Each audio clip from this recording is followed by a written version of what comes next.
Hello guys, നമ്മൾ ഊട്ടി പോണ വഴിയാണ്. അങ്ങോട്ടേക്കൊക്കെ നോക്കി പശുക്കളും വെള്ളമൊക്കെ കണ്ടില്ലേ? അതാണ് ഊട്ടി പോണ വയ്യ.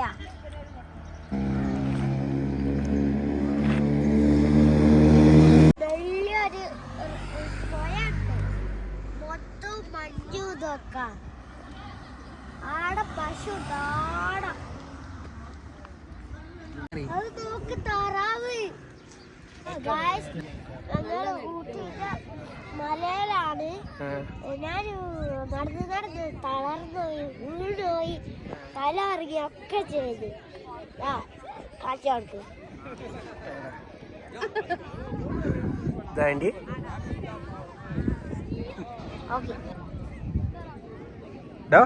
ഇങ്ങോട്ട് നോക്കി ഇങ്ങനല്ല